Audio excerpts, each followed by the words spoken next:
Hey everyone, Mr. Sujano here, your source for gaming, tech, emulation, and open source news. Let's get started.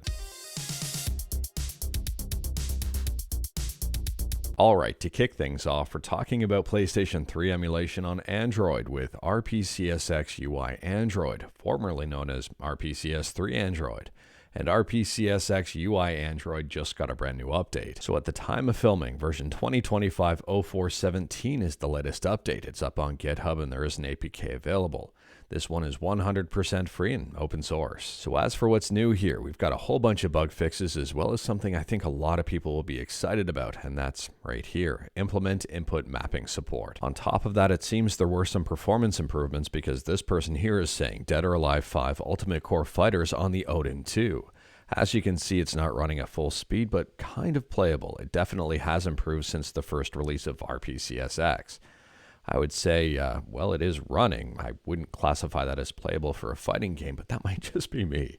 Anyways, here I'm glad to see it up and running, and I'm glad to see the performance of it so far. And here's someone with a Snapdragon 8 Gen 2 with Haze up and running, and I would say this one is running a lot faster and rendering very well. Next up, we're talking about Nintendo, and Nintendo is in the news yet again for something arguably controversial.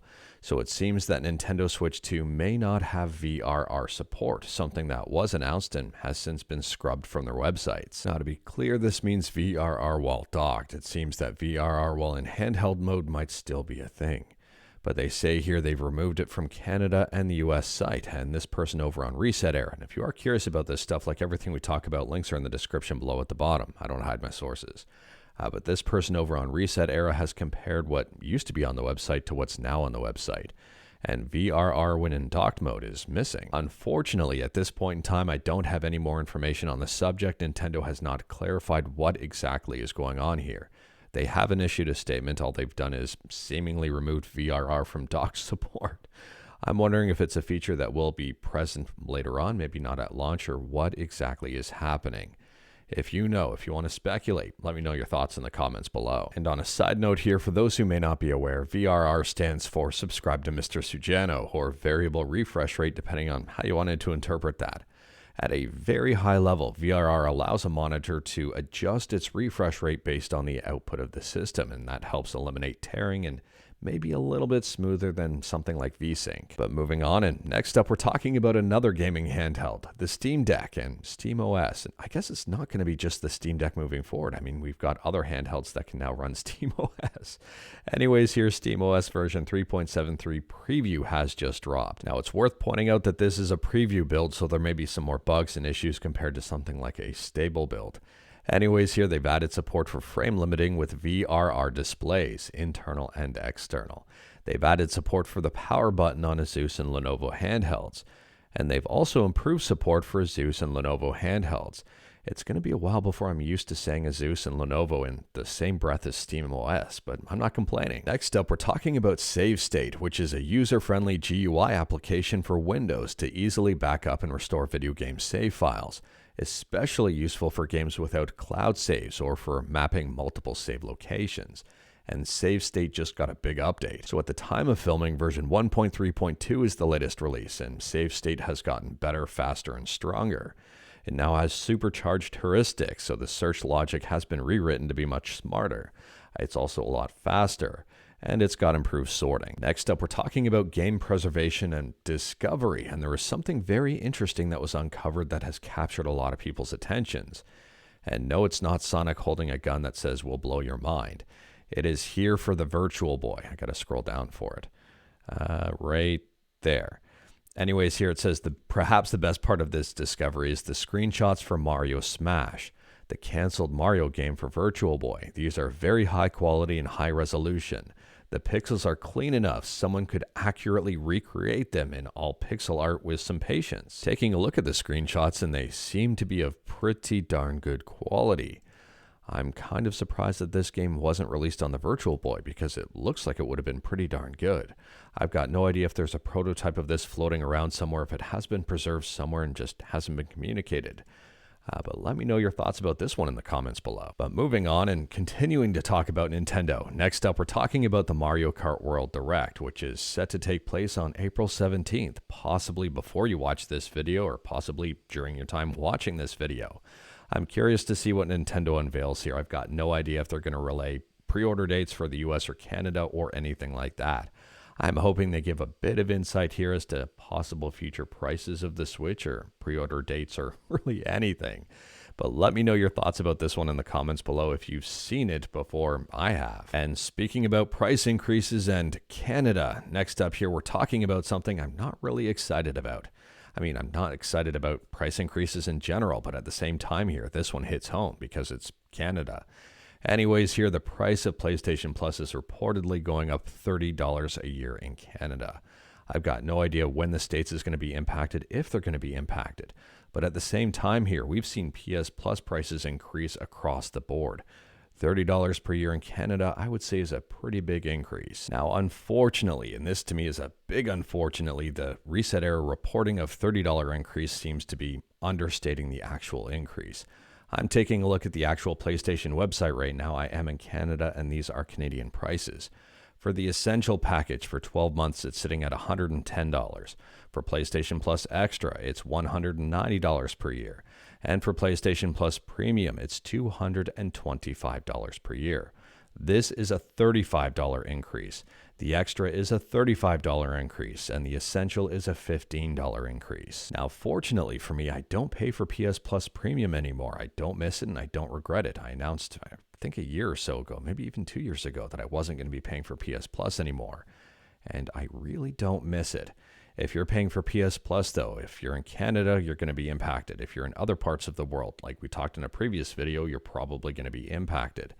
And if you're in the States, I'm assuming you're going to be impacted in a number of weeks, possibly in a month or so. I could be wrong. And speaking about buying stuff, next up we're talking about Doom the Dark Ages. And Xbox has just unveiled a couple of limited edition Dark Ages controllers that are for sale for about $80 US each.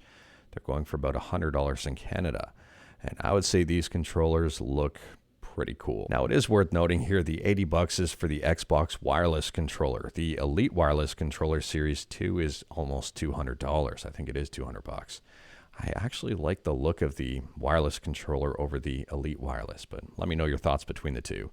And the wrap, I think, is $55 if you wanted to put a Doom wrap on your Xbox. Next up, we're talking about Fallout. And if you're a fan of Fallout New Vegas and game modding, you might be a fan of this brand new mod here.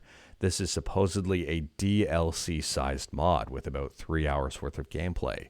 It's called Stealthtenza, and there's a brand new trailer for it on YouTube if you wanted to check it out and learn more about it. Now, this mod has released, and in the mod, you're looking for some stealth armor and trying to restore it and make it work, and that's really putting it lightly, but at the same time here, it's pretty cool to add additional gameplay and additional reasons to play older games. Next up here is more of just a friendly heads up. We're talking about RuneScape Dragonwilds. Now, we talked about this game just the other day when it was announced, and well, if you take a look over on Steam, the game is now in early access. RuneScape Dragonwilds is a cooperative crafting survival game with up to 4 players, and to me this one looks pretty interesting.